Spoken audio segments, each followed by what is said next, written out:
रोज record तोड़ रहे तापमान की इन दिनों आसमान से आग बरस रही है और इससे अभी राहत मिलने के कोई आसार नहीं है। दिल्ली में आज भी गर्मी का रिकॉर्ड टूट सकता है। दिल्ली एनसीआर में मौसम विभाग ने आज भी हीट वेव का रेड अलर्ट जारी किया है। पंजाब, हरियाणा, राजस्थान में भी हीट वेव का रेड अलर्ट जारी किया है। यूपी और एमपी में भी अगले 72 घंटे लोग लू के थपेड़ों से हल्का रहेंगे। पारे का ये प्रकोप मैदानी इलाकों के साथ साथ पहाड़ों पर भी देखने को मिल सक रहा है। वो पहाड़ जहां लोग गर्मियों से राहत पाने के लिए जाते हैं, वहां भी कई इलाकों में लू चल रही है। जम्मू कश्मीर में लोग भीषण गर्मी से त्रस्त हैं। जम्मू में पारे का प्रकोप दिख रहा है तो श्रीनगर में भी लू के हालात हैं, यानी गर्मी अपने पूरे शबाब पर है।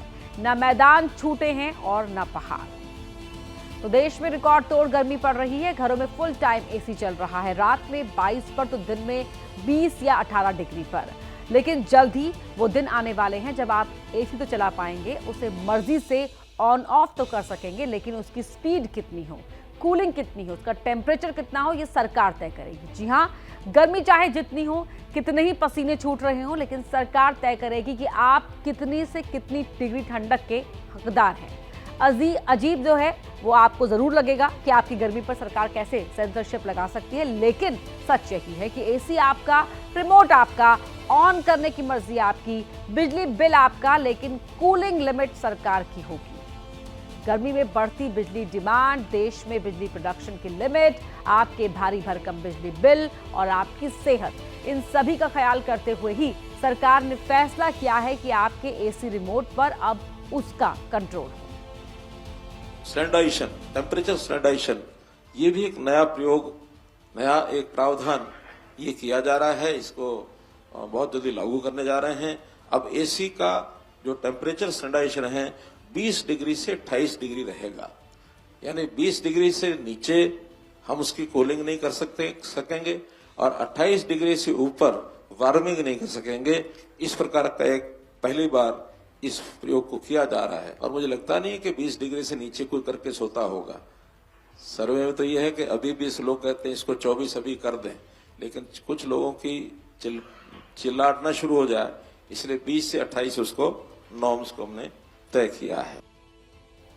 अब देखिए कि आपके एसी पर ये सेंसरशिप कैसे लागू होने वाली है। ऊर्जा मंत्रालय कैसे आपके एसी को कंट्रोल करेगा। सरकार ने एसी के टेम्परेचर का स्टैंडर्डाइजेशन का फैसला लिया है। एसी का तापमान 20 डिग्री से 28 डिग्री सेल्सियस के बीच होगा। आप एसी को मिनिमम 20 डिग्री सेल्सियस से नीचे नहीं ला सकेंगे। कंपनियां जो एसी बनाएंगी उनमें टेम्परेचर सेटिंग 20 से 28 डिग्री ही रखेंगी। लेकिन जैसे ही आपकी कूलिंग को कंट्रोल करने का ये फैसला हुआ, लोग आधी अधूरी समझ के साथ सरकार के पीछे पड़ गए। मीम बनाने शुरू कर दिए कि क्या सरकार अब घर घर झांक कर एसी का टेम्परेचर चेक करेगी। सरकार के पास क्या और कोई काम नहीं बचा, रात को छापा मारकर चेक करेगी कि एसी 18 डिग्री पर तो नहीं चला रहे हो। रिमोट छीन लेगी या गिरफ्तार कर लेगी। पुराने एसी के कबाड़ में फेंक दिए जाएं। तो यहां आपकी जानकारी के लिए बता दें कि टेम्परेचर की 20 से 28 डिग्री की नई लिमिट उन एसी मॉडल्स में होगी जो बाजार में नए आएंगे। पुराने एसी जैसे हैं वैसे ही चलते रहेंगे। उन पर सिर्फ एडवाइजरी है कि 24 से 26 डिग्री के बीच चलाएं। अप्रैल से जुलाई देश में बिजली का लोड 250 गीगावाट तक पहुंच जाता है। एक्सपर्ट्स की माने तो एसी का टेम्परेचर 1 डिग्री कम करने से बिजली की खपत 6% तक बढ़ जाती है। भारत में इस समय 10 करोड़ एयर कंडीशनर्स चल रहे हैं। इसमें हर साल 1.5 करोड़ एसी बढ़ रहे हैं। देश में एयर कंडीशन से बिजली खपत इस समय 50 गीगावाट है।